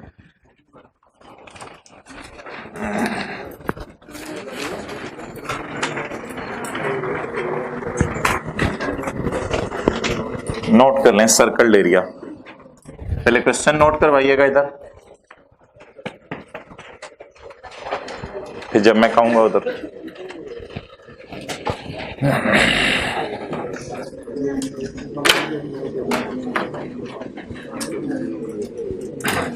करें करें नोट, साथ वाले को तो नहीं रखा हुआ नोट करने के लिए, करें आप लोग नोट जल्दी जल्दी।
अपने गैस लाइन के कोर्स में पहला टेस्ट और उसका सोल्यूशन अपलोड किया पीडीएफ फॉर्मेट में। अब kindly user point of view से एक बार देख लीजिएगा कि वो सारी चीज़ें सही स्टूडेंट को एक्सेस हो रही हैं और वो व्यू कर पा रहा है। और दूसरा एक छोटी सी प्रॉब्लम मुझे हुई थी, प्रॉब्लम बड़ी तो नहीं है लेकिन आपके साथ शेयर कर लेता हूँ, अगर कभी इसका सोल्यूशन आपको मिले तो काइंडली शेयर कर लीजिएगा हमारे साथ। वो ये कि जब मैं फाइल अपलोड कर रहा था तो वो फाइल को एक एक फाइल करके उठा रहा है। जैसे बात होता है मेरे हॉटमेल में आदत होती है कि अपने क्वेश्चन और सोल्यूशन दोनों को इकट्ठा सेलेक्ट करना है, तो हॉटमेल में तो ऑप्शन होती है आप एक से ज़्यादा फाइल्स को भी इकट्ठा सेलेक्ट करके अपलोड कर सकते हैं। इसमें वो ऑप्शन नज़र नहीं आई। मेरा हाल है या तो बिल्ट इन नहीं है या मुझे मिल नहीं सकी।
जी बेसिक रूल लिखें, tax authorities allow interest as an expense when incurred. Tax authorities allow interest as an expense when incurred.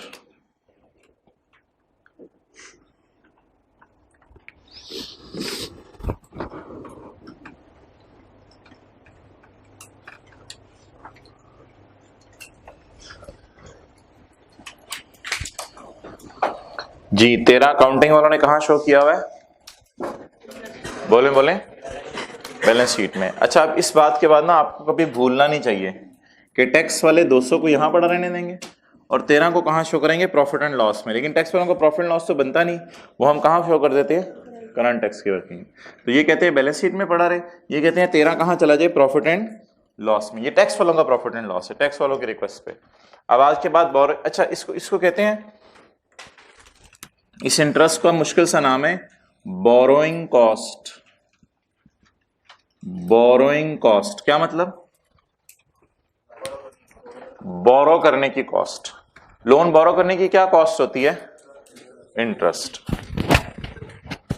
Loan बोरो करने की क्या कॉस्ट होती है? इंटरेस्ट।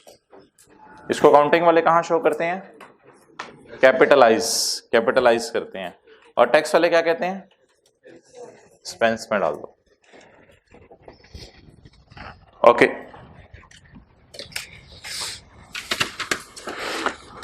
अच्छा मुझे ये बताएं, बल्कि पेपर में 213 आया करेगा या खाली 13 भी आ सकता है? बोले पेपर में 213 आया करेगा या खाली 13 भी आ सकता है? खाली 13 भी आ सकता है। अगर खाली 13 आ जाए, फर्ज करें खाली 13 आ जाए, फिर क्या करेंगे?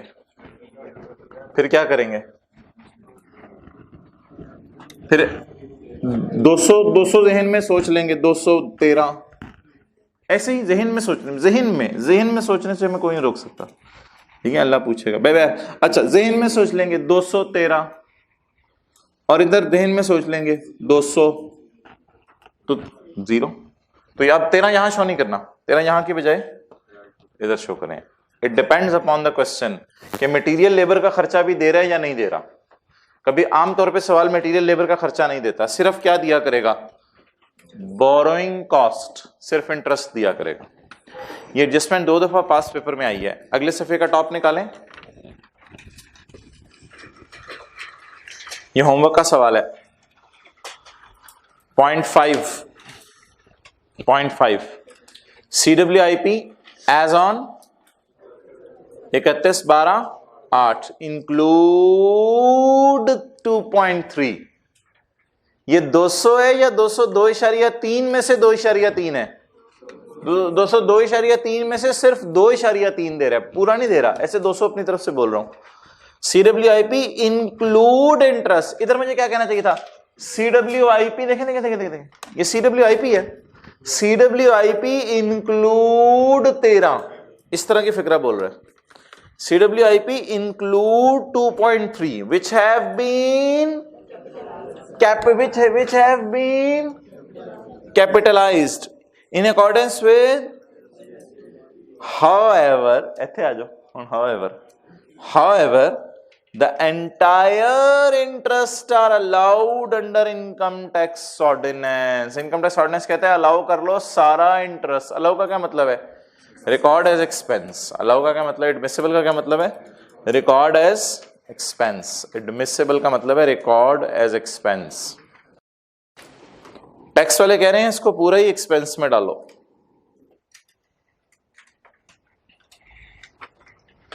जी इधर देखिए, अब मैं पढ़ा हूं इसको। CWIP include 13 as financial charges which have been capitalized as per IS 23. However, as per tax rules, entire 13 is admissible. Entire 13 is allowed to be deducted. देखें CWIP include 13 as a finance cost. However, entire 13 is not asset. Rather, it is allowed as an expense as per tax rules. जरा देखें ये English समझ आ रही है जो इस attempt में आई थी आपके? 0.5 वाली इंग्लिश पढ़ें, ये वाली समझ आ रही है? तो हमारे सवाल में वापस आ जाएं। 0.5 वाली इंग्लिश पढ़ें। Can you understand?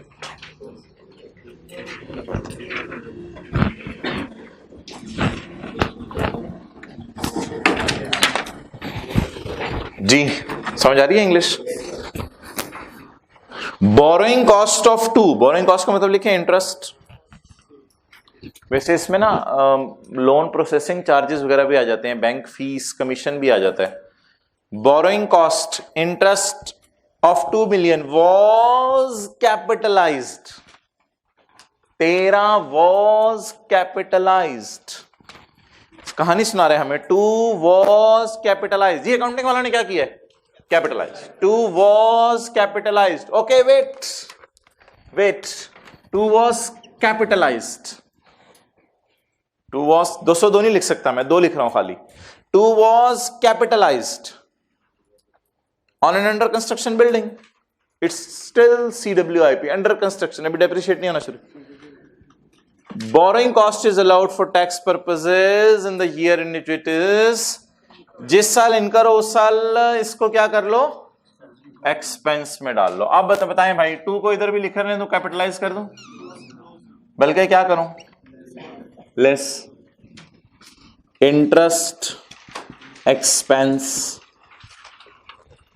आप देखें, एक मिनट, अकाउंटिंग वालों ने किस में शो कर दिया? बैलेंस शीट में। टैक्स वालों ने यहां शो करने की बजाय किस में शो कर दिया? प्रॉफिट एंड लॉस में। टैक्स वालों का प्रॉफिट एंड लॉस समझ लें यही है बस, CWIP, capital work in progress.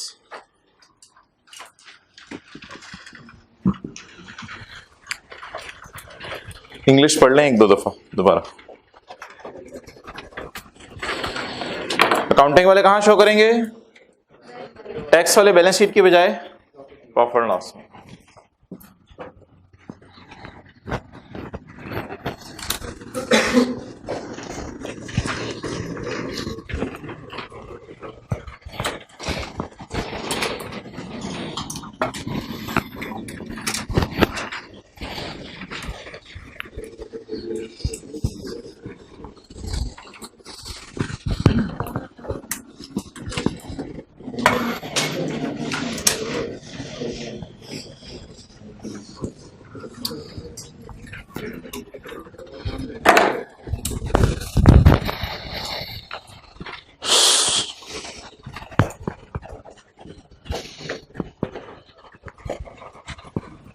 अच्छा,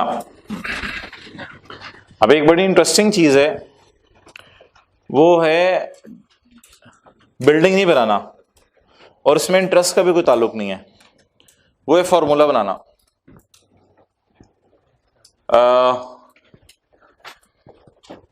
पेप्सी वालों ने सोचा कि फॉर्मूला बनाते हैं करेला कोला। अब पेप्सी वालों ने ये बनाना शुरू किया तो हो सकता है टैक्स वाले कहें ठीक है यार, 1-2 साल लगे, साइंसदानों को तनख्वाहें दी, इसको इंटेंजिबल बना लो, और इंटेंजिबल बना के तुम अमोर्टाइज करो 10 साल पे, हम करेंगे 20 साल पे। ये डिफरेंस आ सकता है। लेकिन कभी कभी टैक्स वाले बड़े अजीब होते हैं, ढीठ होते हैं। वो कहते हैं नहीं यार, हम एसेट नहीं मान रहे इससे। कल वाले सवाल में तो डेवलपमेंट को हमने डेप्रिशिएट किया था, उसमें सालों का फर्क था। कभी कभी टैक्स वाले बड़ी अजीब बातें करते हैं, कहते हैं अच्छा तुम फार्मूला डेवलप करे हो? हाँ, हमें पता है ये फार्मूला डेवलप होना है। बड़े लोग आए थे डेवलप करने वाले, चले गए कब्रों में पड़े हैं, डेवलप कुछ भी नहीं हो सका। आज तक करेला कोला चखी नहीं हमने, तो ये तुम बोंगियां मार रहे हो, बस छोड़ो परे। अब अकाउंटिंग वाले थोड़ा थोड़ा करके उसको एसेट बना रहे होंगे, संभाल के रख रहे होंगे। इंटेंजिबल डेबिट, हर साल उसको बढ़ा रहे होंगे। यार मैं इंटेंजिबल बना रहा हूं, इसकी एंट्रीज हम सीखेंगे IAS 38 में। लेकिन टैक्स वाले कह सकते हैं कि हम इसको एसेट ही नहीं मानते, पहले दिन से ही कहां डाल दो? एक्सपेंस में। तो ट्रीटमेंट सेम हो जाएगी फिर, 100% सेम। अकाउंटिंग वालों ने कहां शो किया होगा? टैक्स वाले कहेंगे बैलेंस शीट में 0 शो करो, और कहां शो कर दो? एक्सपेंस में। देखें अगली लाइन बिल्कुल सेम है, बिल्कुल सेम, आपको कोई डिफरेंस नजर नहीं आएगा। During 2018 5 million has been capitalised. ओहो, कैपिटलाइज किसने किया है? अकाउंटिंग वालों ने। 5 कैपिटलाइज हो गया, सेम बिल्कुल। 5 is capitalised as development expenditure as per IAS 38। ऊपर लिख लें डेवलपमेंट ऑफ फॉर्मूला, समझने के लिए फॉर्मूला डेवलप हो रहा है। IAS 38 के मुताबिक कैपिटलाइज हो गया। कैपिटलाइज का क्या मतलब है? अकाउंटिंग वालों ने फिलहाल कहां शो किया है? बैलेंस शीट में। अकाउंटिंग वालों ने बैलेंस शीट में। Assume tax relief is taken in full in the period it is incurred. Relief क्या होता है? माइनस करना, ऐड करना? रिलीफ माइनस करना होता है। माइनस करने से हम खुश हो जाते हैं, प्रॉफिट कम हो जाता है ना। Assume that tax relief, relief का मतलब है allowed as expense। assume tax relief is taken in full in the period in which it is incurred.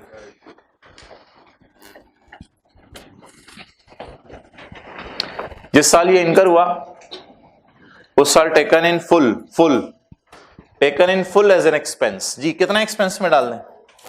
Ji is allowed as an expense और अलाउड टू बी कैपिटलाइज्ड। अब accounting वालों ने balance sheet में show कर दिया, tax वाले क्या कह रहे हैं, कहां शो कर दें? डेवलपमेंट को एसेट बनाए या डेवलपमेंट को एक्सपेंस बनाए? जी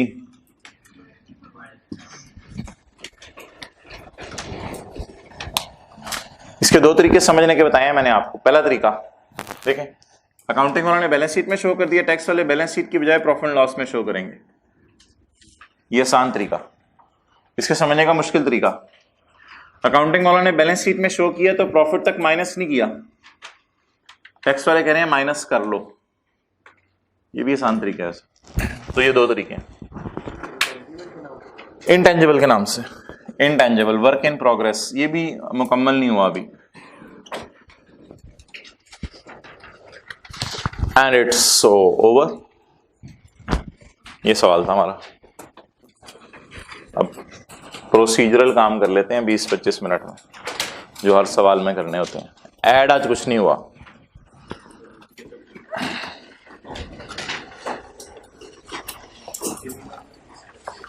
कैसा था सवाल? आसान था, मुश्किल था? मुश्किल क्यों?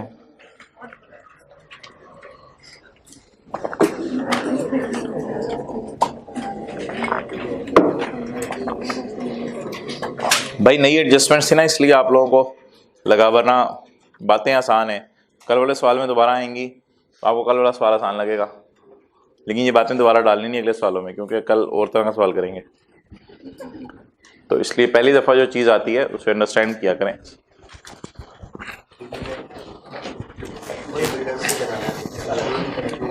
हाँ लगाते हैं अभी, लगाते हैं अभी। ओके जी,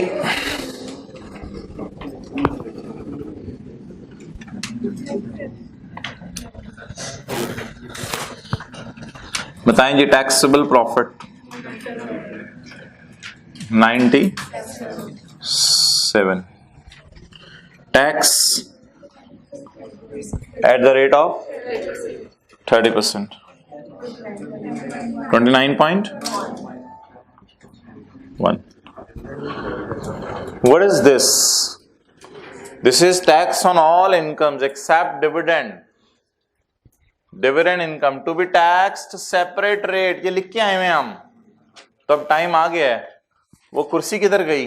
वो सैर करने गया, वैसे वक्त पार्क चला गया था, यहाँ कुर्सी बनाई थी हमने। आ जाओ भाई, 6 आ जाओ, तुम्हें निकाला था ना, आ जाओ इधर आओ। Tax at 6, tax on dividend eight the rate of 20%, 6 into 20%, 1.2। क्या करें, कितना टैक्स हो गया? 30.3। गवर्नमेंट को 30.3 दे के आएंगे।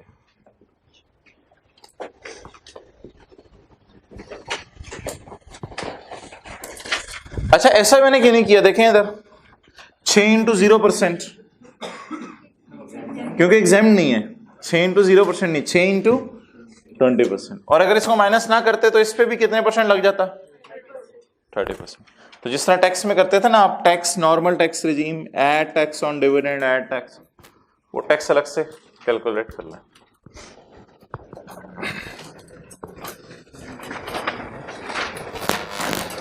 ओके, पहली रिक्वायरमेंट क्या है सवाल की? क्या बनाना है? नोट बनाना है। क्या बनाना है?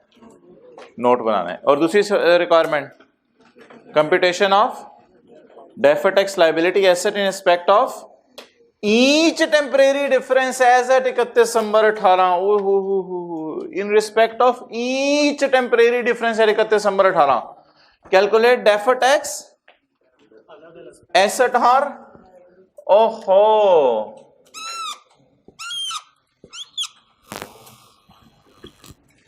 ये तो रिक्वायरमेंट भी थी। अब सवाल तो आपको पता है इस टॉपिक में से आसान आते हैं, भाई कि आपको समझ नहीं आ रहा कैसे घुमाए बच्चों को, तो वो जो वर्किंग्स है उनको रिक्वायरमेंट में डाल रहा है। कैलकुलेट वर्किंग 4 तो नहीं है, ये तो सवाल की मेन रिक्वायरमेंट है। Calculate the deferred tax liability और एसेट फॉर ओ तेरी खैर ईच। इसका मतलब है हर एक पे रेट अलग अलग लगाना पड़ेगा। चलो लगा देंगे, हमें क्या रेट तो सबका सेम है। वो डिविडेंड का था वो तो उधर आया, डिविडेंड तो इधर आया ही नहीं, रिसीवेबल होता तो आता। कोई नहीं, हर एक पे अलग अलग रेट लगा देंगे। Okay, if the carrying amount of asset is all are assets, rule 111 बोले, rule 111, asset asset asset greater greater greater, सीधा वाला दाल जी। 60 कैलकुलेटर की जरूरत नहीं आज, जब पड़ेगी तब देखेंगे। अच्छा जी, इसको जमा करके 30% लगा दें एंड पे, वो 1-2 नंबर काट लेगा वो। उसने क्या क्या ईच लिखा हुआ है, बोंगी मारी है, बोंगी को डबल अंडरलाइन करें। ईच टेम्परेरी डिफरेंस पे अलग अलग रेट लगाएं जी। बोले हाँ जी, 19.5, 0.6, 1.5 जी, 21.6। As on as on as on, ये एज ऑन का बैलेंस आ गया। अब नोट बनाना है। ओके, वर्किंग नंबर 5 कर दो, 4 कर दो।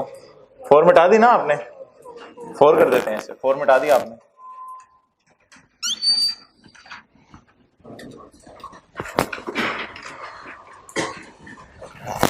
जी बोलें, deferred tax liability account 31/12/18 carry down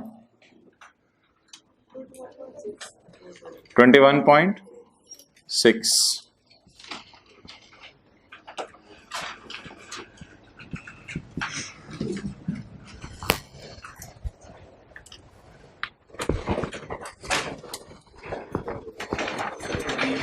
जी जी जी जी बोलें, ब्रॉड डाउन सवालों में गिवन होता था, पहला साल है ब्रॉड डाउन होगा ही नहीं, पहला साल है ब्रॉड डाउन होगा ही नहीं। लिखें सवाल के टॉप पे, brought down of deferred tax is missing, brought down of deferred tax account is missing.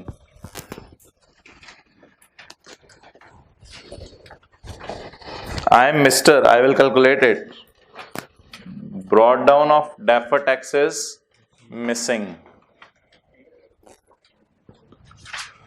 G, I am giving you 1 minute to think on it. You can calculate the brought down.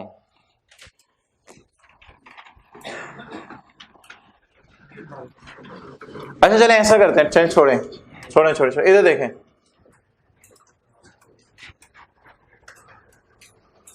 Working 5 deferred tax liability / asset as on 31/12/17।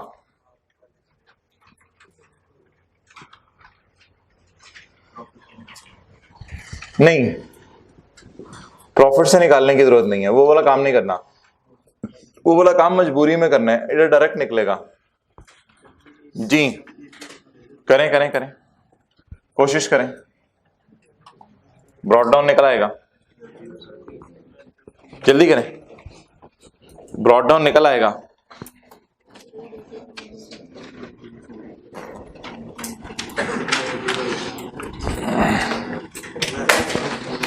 Ji carry down से क्या निकाला है, carry down से carry down, तो brought down पकड़ लेते हैं, brought down पकड़ लेते हैं। अगर असम्पशन नहीं भी लेनी तो छोड़े परे, पहली लाइन पढ़े, कैरिंग अमाउंट 0.2 पढ़े, ऑन यकम जनवरी 18, देखें देखें देखें, ऑन यकम जनवरी 18 क्या था, accounting WDV A found asset exceed the tax base by 50. assumption भी लेने की जरूरत नहीं, बोले बोले accounting of fixed asset exceed the by exceed WDV ji. if PP is greater than, if carrying amount of asset is greater than tax base of asset, then it is called as taxable temporary difference. अब तो assumption भी लेने की जरूरत नहीं, and it is called as deferred tax liability. कितना 50. कितना आसान है कि वो काम जो क्लोजिंग के साथ किया वो क्या करते हैं. अच्छा मैं मजे की बात बताऊं, CWIP इंटेंजिबल का खर्चा इस साल हुआ था, इसलिए मैं इसको यहां नहीं लिख रहा. अगर प्रोविजन का ब्रॉड डाउन होता और ग्रेचुटी का ब्रॉड डाउन होता वो मैं यहां लिख लेता, लेकिन फिलहाल गिवन ही क्या है, पीपी का ब्रॉड डाउन. तो पीपी गिवन है तो वही आपका ब्रॉड डाउन है. ब्रॉड डाउन निकाल लें बड़ा कंफर्टेबली. आज के सवाल में क्या सीखा, ब्रॉड डाउन भी बोले मिसिंग था, ब्रॉड डाउन भी मिसिंग था. ब्रॉड डाउन में निकल सकता है. लिखें carry down is calculated, carry down of deferred tax is calculated by using closing balances. लिखें carry down of deferred tax, rule लिख लिया करें, carry down of deferred tax is calculated कैसे, यूजिंग क्लोजिंग बैलेंसेस,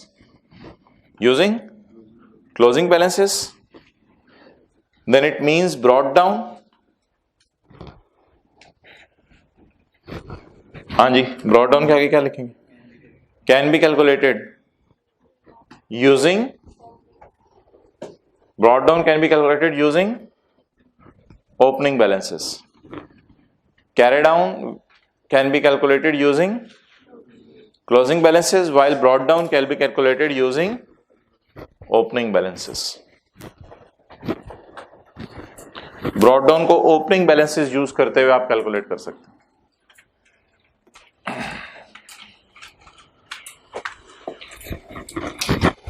जी opening balances 150 और 100 भी उठा सकते थे, 150 और 100 भी उठा सकते थे.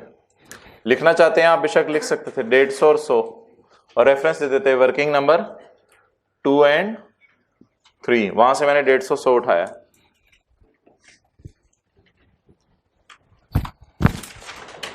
आज के बाद किसी भी सवाल में डेफर्ड टैक्स का ब्रॉड डाउन गिवन हुआ तो अगर brought down carrying amount of tax base given है तो वहां से निकल सकता है. चलें जी ब्रॉड डाउन बता दें कितना 15. आप बताएं रिकॉर्डिंग आ रही है रिवर्सल, आज बता दें रिकॉर्डिंग आ रही है रिवर्सल. रिकॉर्डिंग ये साइड किसके लिए खास है, कितना 6.6. ओके 2 मिनट दे रहा हूं.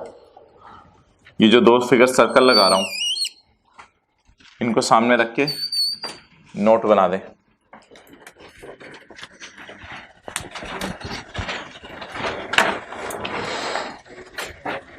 सीटी डीटी को सामने रख के नोट बना दें.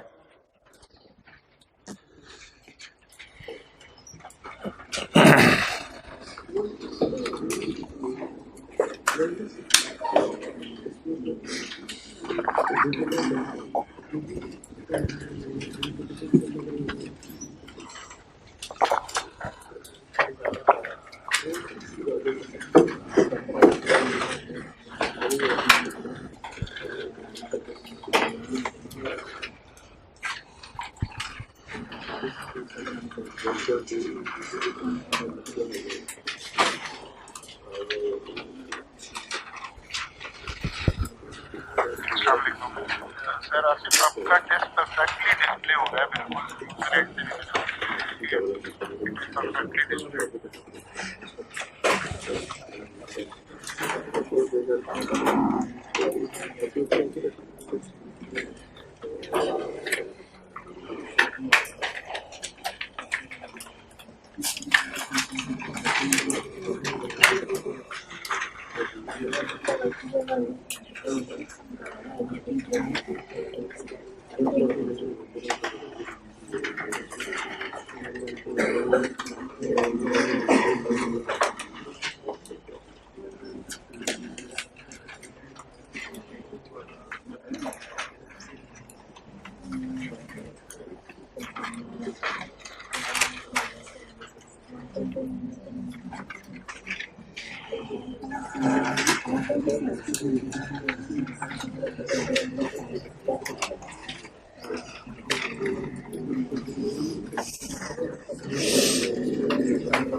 एग्री हो गया? हाथ खड़ा करें। गुड। एक मसला आया होगा, वो कर लिया हैंडल करके, बड़ी बात। एग्री होते रहे, हाथ खड़े करते रहे।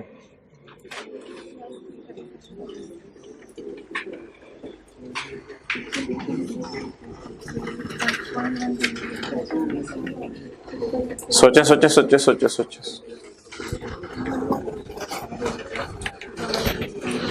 छोटा सा सवाल था, देखिए छोटा सा। Okay 1.1 no. अब मैं प्रॉपर नोट का फॉर्मेट नहीं बना रहा, बस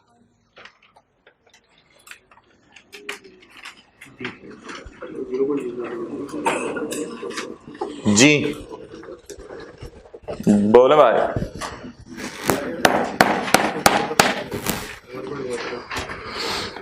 इसकी एंट्री बताएं। सीटी डेबिट, सीटीपी एक्सपेंस बढ़ने से प्रॉफिट कम हो जाता है। इसकी एंट्री बताएं। डीटी डेबिट, डीटीएल एक्सपेंस बढ़ने से प्रॉफिट कम हो जाता है। कितने से?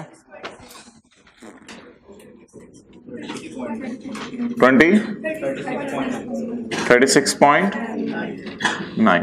ओके रिकॉन्सिलेशन में इधर नहीं बना रहा, जगह नहीं है, इधर बना रहा हूं खुली खुली करके। नोट बना रहा हूं मैं इस वक्त, नोट का फॉर्मेट प्रॉपर नहीं यूज करा। Reconciliation. What is PBT? Seat belt बांधने। टैक्स रेट कौन सा वाला पकड़ो, नॉर्मल वाला या जो मर्जी वाला?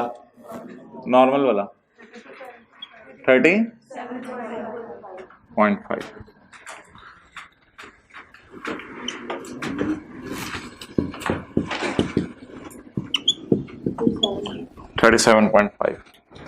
अच्छा अब आप मुझे ये बताएं भाई, हेड्स डाउन पे 200 रुपये जुर्माना है। अब आप मुझे ये बताएं कि मैंने 125 पे लगा दिया सब पे 30%, यस और नो? पूरे 125 पे 30% लगा दिया, लेकिन 125 में एक ऐसा 6 था जिस पे 30% लगाना नहीं था। अब बताएं इसमें जो पड़ा हुआ है 6, उस पर कितना ज्यादा लग गया? इस तरह सोचना है, 20 नहीं सोचना, उल्टा सोचना है। उस पे कितना ज्यादा लग गया? उसमें इस 30 में उस पे 20 तो लग गया। सही है सुनो? सब पे 30 लगा ना? अगर सब पे 30 लगा तो 6 पे भी क्या लगा? 6 पे लगा कितना?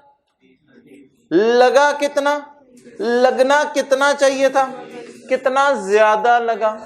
अच्छा साइन वही यूज करना है जो इधर यूज कर रहे हैं, ये बड़ी आसानी है हमारे लिए। साइन करंट टैक्स वाला यूज करना है, लेस। लेकिन कुछ लोगों ने 20% किया होगा, वो गड़बड़ है। घर जाके सोचिएगा 20 से नहीं काम चलेगा। इस पे तो 30 लग गया है, तो अब 20 दोबारा तो नहीं लगा सकते। 30 लग गया है, 30 लग गया, लगाना कितना था? कितना ज्यादा लगाए? 10 लेस। टैक्स इफेक्ट ऑफ, बोले टैक्स इफेक्ट ऑफ डिविडेंड। कितना है डिविडेंड? इस पे पूरा 30% लगाओ। नहीं 20 नहीं, 10 कितना आया 0.6 जी 0.6 कितने लोगों ने लिखा था, हाथ खड़ा करें। गुड। कितने लोगों ने गलती से 20% लगाया था रिकंसाइल करने के लिए? देखो 30 लगा हुआ है ना, देखो अब होगा क्या, 10 माइनस करोगे तो 20 पे आ जाएगा ऑटोमेटिकली। ठीक है, सारे खड़े हो जाएं, 100% लोग खड़े हो जाएं क्लास में, मैं भी खड़ा हो जाता हूं। जल्दी जल्दी जल्दी खड़े हो खड़े हो खड़े हो। नहीं ऑन रहने दे, कैमरा ऑन रहने दे। वो लोग बैठे जिन्होंने टेस्ट दिया था, बाकी खड़े रहे जी। बंद कर।